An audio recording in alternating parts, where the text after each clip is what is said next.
Nos dirigimos hacia Punta del Hidalgo. No conozco personalmente al artista con el que vamos a encontrarnos, pero sí su trayectoria, la cual me impone bastante respeto. Me he despertado a las 5:30, porque tal vez esta sea de las conversaciones que más nervioso me ha puesto. El trayecto por el majestuoso paisaje de la isla de Tenerife me ayuda, pero sobre todo el ser yo, esta vez el acompañado, por el cámara Rafael Jiménez, que además es el mejor guía en la isla. A lo lejos vemos llegar a José Manuel Ramos, con un paso pausado. Ya en la distancia corta me ayuda con su cercanía y naturalidad. Rápidamente me hace sentir cómodo a su lado. Soy consciente que no es una conversación agradable para las personas que tan generosamente se prestan a ello. Nos reconocemos en la dificultad de este nuestro, espero, primer encuentro.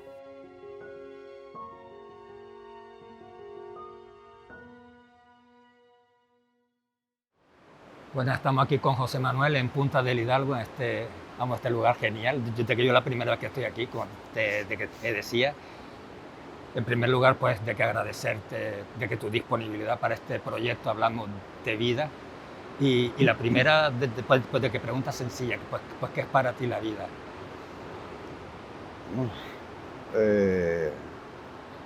La vida, pues a esta edad que tengo, 56 años,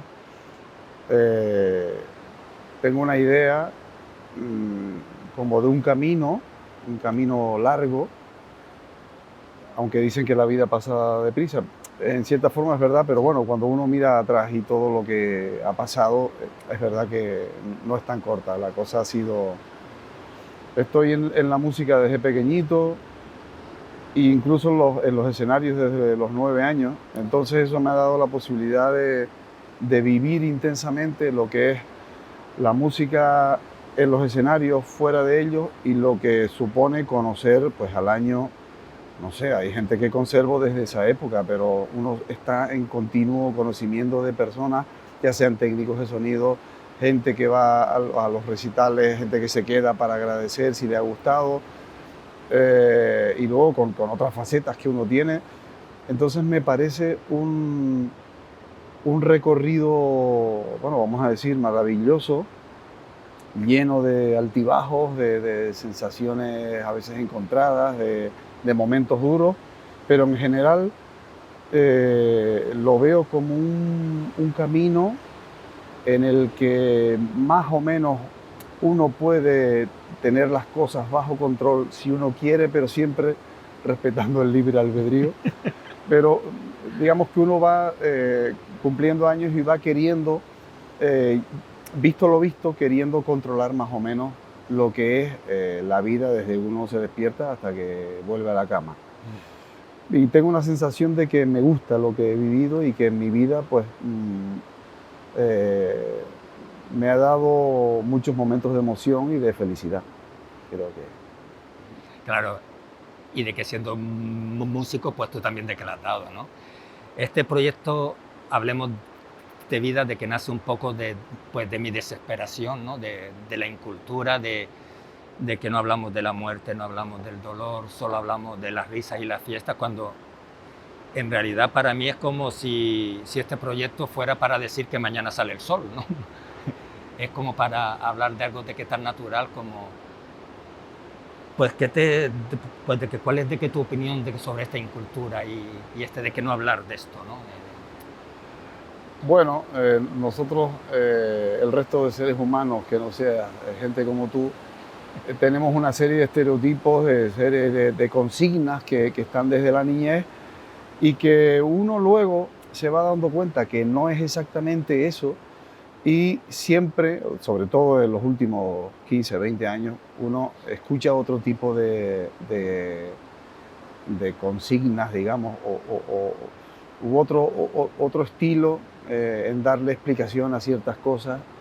Y pues hablando con gente como tú, uno se da cuenta que a veces uno no habla de las cosas abiertamente por esas consignas, por esos mensajes desde la niñez, Claro. que a su vez los que nos dieron esos mensajes lo heredaron de sus padres Sí. y generación tras generación. Entonces yo creo que estamos en un momento en el que puede que esos mensajes tengan otro significado y que uno tome otro camino.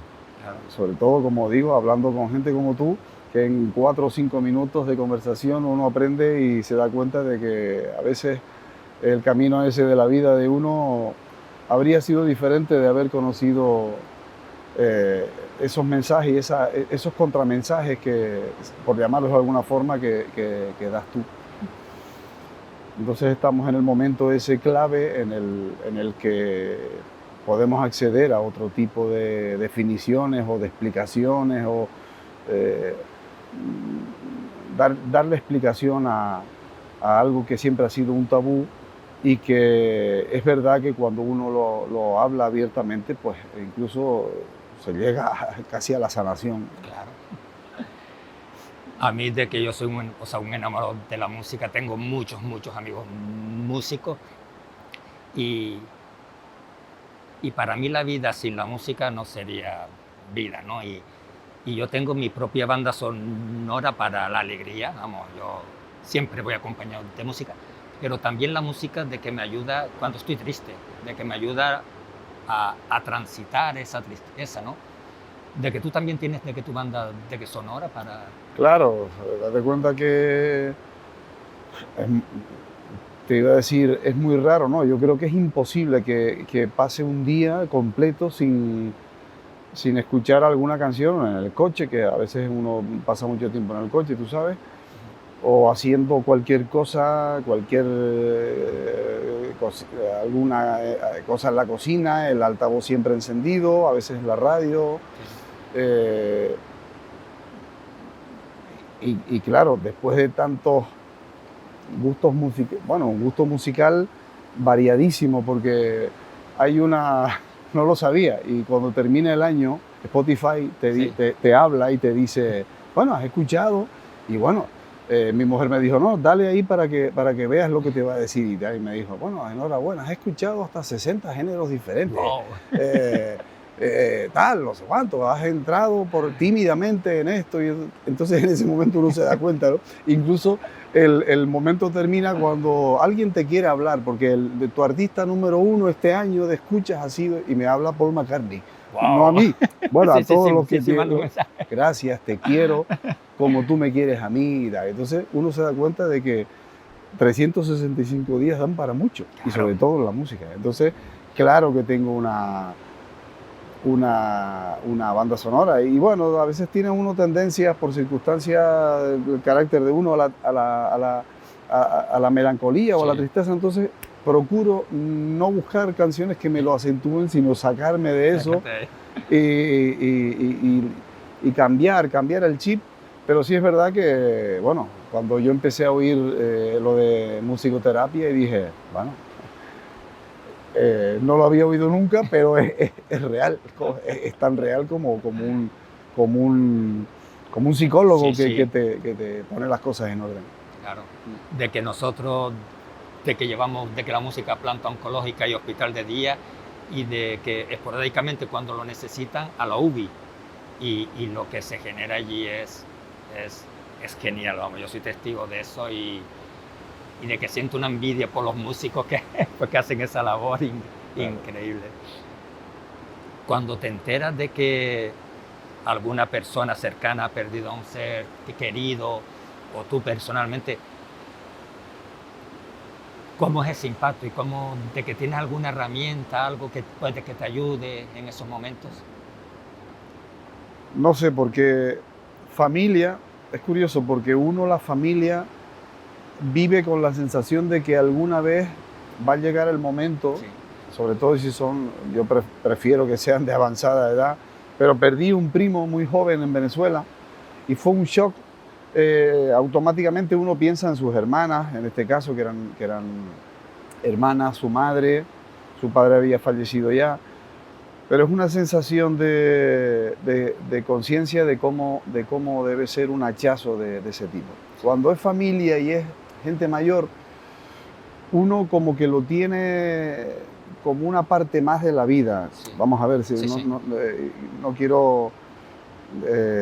me refiero a que es como que uno sabe que va a llegar el momento, en Claro. cualquier momento. Mi madre tiene 91 años y sé que en algún momento, más, Sí, sí. más pronto que tarde, ojalá nos dure muchos años más, pero no quiere decir que cuando se produzca lo sintamos menos, pero que uno en el día a día es gente que se Sí. va haciendo mayor. Lo que realmente ha sido para mí un momento duro es cuando me he enterado de gente de mi edad Sí. o cercana a mi edad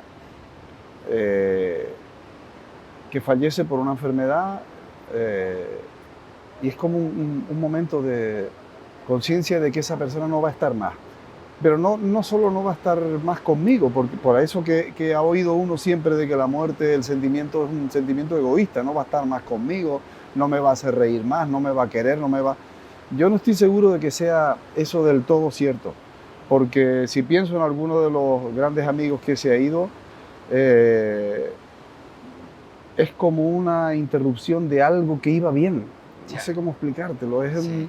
gente válida, no solo buenos músicos, no estoy hablando Sí, ni sí. siquiera de su valía profesional, sino del ente completo y de que uno ya ve que ahí se interrumpió, se quedó ahí, están las fotos, están las grabaciones, están los momentos.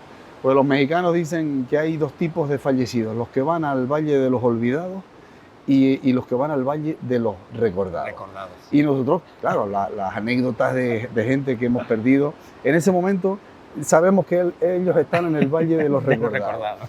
Y claro, incluso hay un momento cuando uno recuerda, hay 4 o 5 segundos que dice uno, no está, ya no está, no está. Estamos hablando de alguien riéndonos, Sí. ¿te acuerdas cuando dijo y tal y dijo aquello? Pero estamos hablando de alguien que no está. Y esa es la sensación un poco que tengo cuando pasa con esas dos variantes, ¿no? La gente de la familia y la gente que no es familia, sino es gente que se ve interrumpida su andadura por una enfermedad o un golpe del destino con 30 y pico años. Sí, sí. Terrible. A mí es de los duelos así, de los duelos más difíciles pues, de acompañar son los de las muertes de personas jóvenes y pues, además que no se contaban improvistas, un infarto, un accidente, esos son duelos muy complicados y de que una larga trayectoria para que se integre, ¿no? O sea, Bueno, José Antonio Ramos, el José timplista Antonio, sí, sí. de Gran Canaria, éramos muy amigos y eso fue una noticia, no fue que le encontraron algo y que puede que sea muy malo y que no sabemos cuánto va a durar, no, eso fue una noticia, murió José Antonio Ramos, están diciendo en la tele que murió José Antonio Ramos, entonces se produce un momento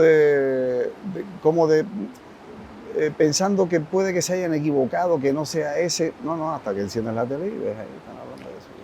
A unos 3 o 4 o 5 días y luego te das cuenta que no son 4 días, sino que es 6 meses y luego un año y cada vez que le preguntan a uno por alguien vuelve otra vez esa congoja al estómago. Y bueno, cada vez que el aniversario de su fallecimiento empieza la gente a poner cosas en el Facebook y dices tú,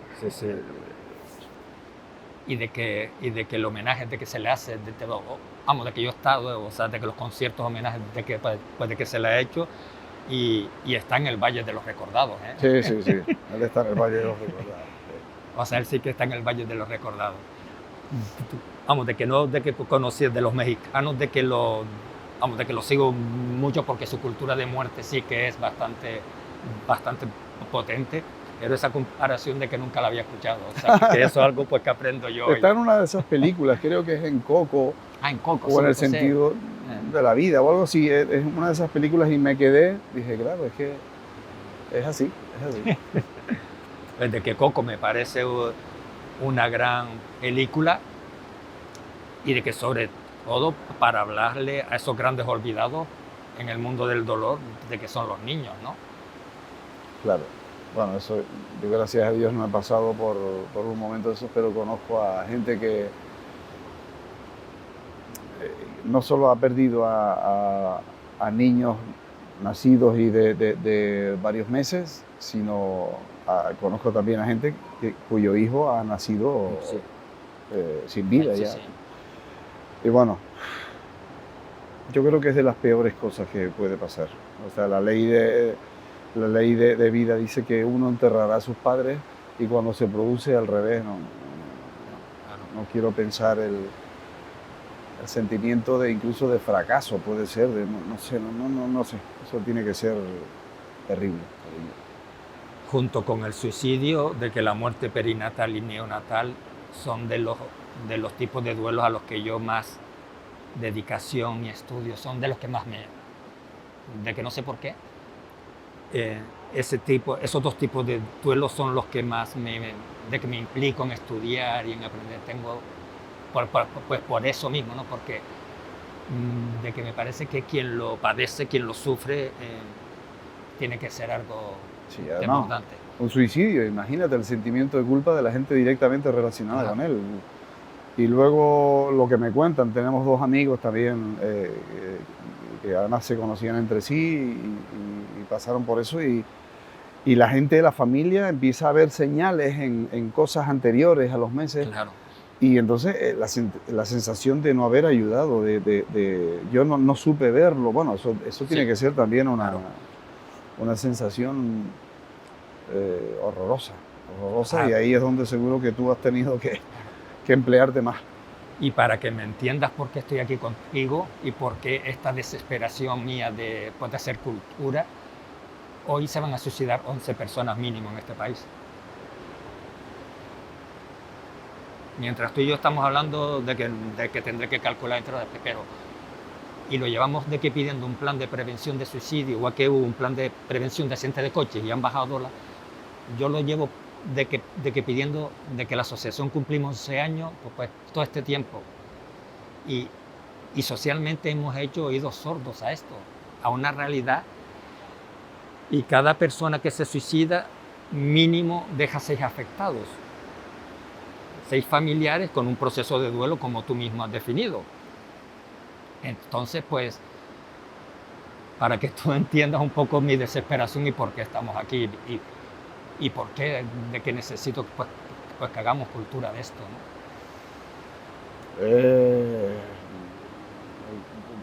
Te dije lo de las señales porque coinciden los dos amigos, o sea, la familia de Sí. los dos amigos, en que a posteriori hablan, ¿no? Él ya nos dijo Sí. una vez o ella nos dijo una vez y nosotros no supimos, pero claro, ¿quién va a pensar? Claro. De que si habláramos más públicamente de esas señales, Hay sí, gente que las reconocería. claro, hay gente que las reconocería y en eso estamos. Esa es nuestra lucha. Esa es nuestra lucha. De hablar más de esto para que cuando veamos estas señales, oye, pues levanto el teléfono y me informo. Y a lo mejor, pues de que prevenimos, ¿no? O sea, de que sin información no podemos prevenir. Eso es, yo creo que eso de que lo tenemos claro. Pues por eso de que mucha gente hay detrás de que con asociaciones y de que sacando esto a la luz para que hablemos más de esto y para prevenir más todo este tipo de duelo, ¿no?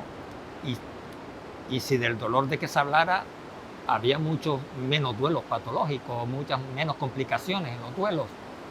Claro, eso que pasa cuando uno escucha gente como tú y dice, pues eso es lo que yo sentía y veo que oyéndoselo decir a él, pues me ayuda y puedo puedo salir de esto, puedo utilizar esa definición, esa técnica, ese camino del que él habla, puedo no solo no me siento mal por cómo lo pasé, porque era natural, sino que puedo decírselo a más gente. Claro. Puedo yo, con mi ejemplo, puedo decirle a más gente, no, cuando te pase vas a pasar por esto y es totalmente normal, porque a mí me pasó. Claro.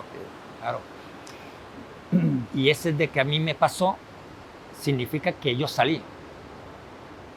Que también yo creo que es el mensaje. si yo he pasado pues, por un momento de mi vida muy complicado, sin sentido de la vida y tal, y te lo estoy contando, quiere decir que yo salí de ahí. Con lo cual tú puedes salir también.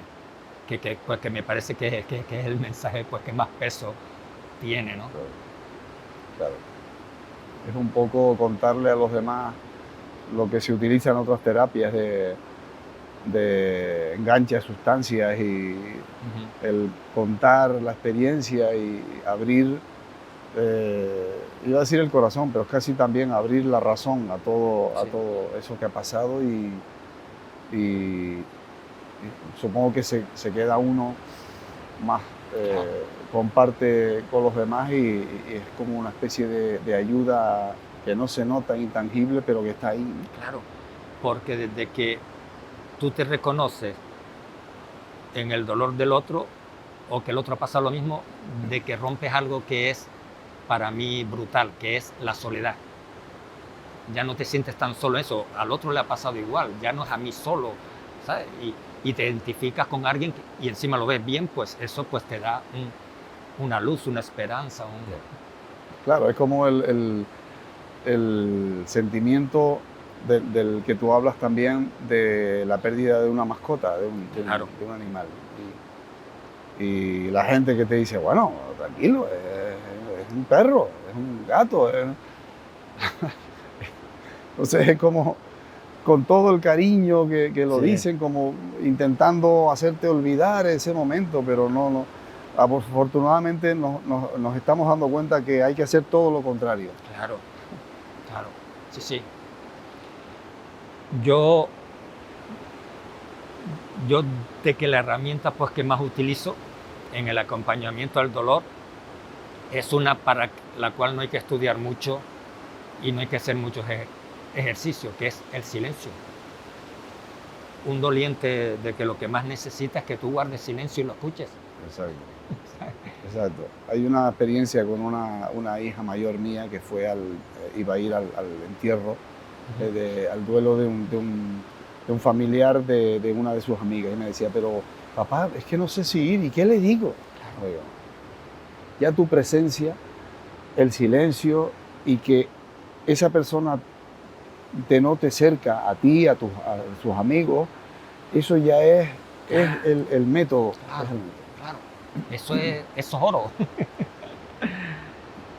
Pues haciendo de que referencia al silencio, que menos que incorporarla, yo de que lo he incorporado en estas tertulias que tengo con los músicos y con las personas de la cultura.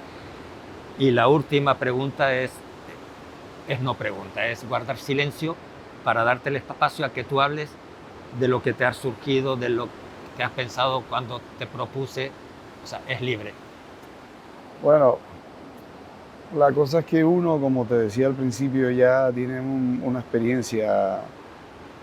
He perdido amigos, he perdido familia y en esa continua búsqueda del remedio para el remedio inmediato para la tristeza y el sentimiento ese, en algunos casos, rotundo de pérdida, de ausencia total, pues yo creo que me ha hecho prepararme. En el caso de las últimas pérdidas, no las siento como las primeras. Digamos que todo esto que hemos estado hablando, por mi experiencia y por escuchar a gente que como tú, pues siempre hay alguien que va en contra de todos esos estigmas, de todos esos estereotipos, y entonces a uno lo reconforta y hace que uno tenga la experiencia de reconfortar a los demás. Entonces creo que estoy en un momento en el que, bueno, iba a decir un disparate, iba a decir, estoy preparado para cualquier, no, de eso no se está preparado nunca, pero creo que lo voy a vivir de otra forma y seguro, Dios no lo quiera, que a lo mejor dentro de 2 meses me dan una noticia fatal de alguna pérdida, pero creo que siendo la misma sensación de dolor siempre, estoy un poco más preparado que cuando tenía 20 años para asimilar y darle orden a ese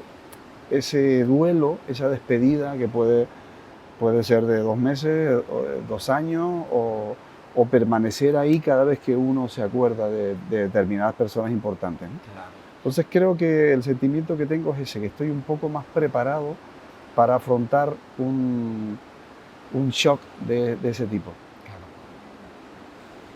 Eso tiene, pues, o sea, de que a nivel de que, pues, de psicología, de que tiene, de que su experiencia, ¿no? O sea, de que tiene, o sea, de que su explicación, ¿no? Y lo cual me lleva a que afrontar el dolor es algo que también se entrena y se aprende, ¿no? Afrontar el dolor con la edad, de que algo que se entrena y que se aprende. Y si protegemos a los adolescentes o a los niños, pues de ese dolor, de que no les estamos dando esa experiencia de, pues, de aprender y de madurar en lo que es afrontar el dolor, como cuando vas cumpliendo años vas de que creciendo y aprendiendo.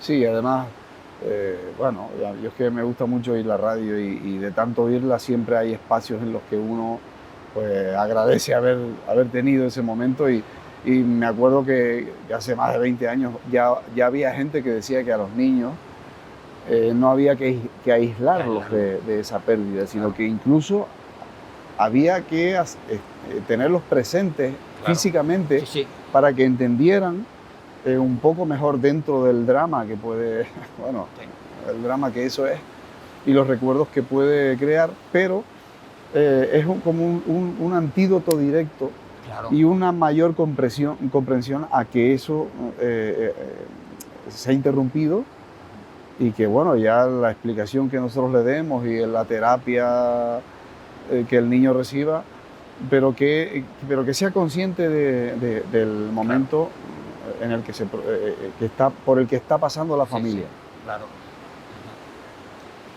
Pues José Manuel, ha sido un regalo compartir contigo. No, para mí igualmente, porque a uno lo sacan del tema que en el que uno siempre está, que es la música, y poder poner en orden las ideas siempre es de agradecer. Sí. Muchas gracias. De que te reconozco que, pues como te dije al principio, de que venía porque te tenía allá arriba y de que ahora me da pena terminar esta conversación. A mí me pasa lo mismo. Pues vamos, de que te lo agradezco enormemente. Gracias a ti. Nos habla de las consignas y estereotipos que desde pequeños nos van inculcando a no hablar de la muerte y el dolor, como un aprendizaje que se va pasando de generación en generación.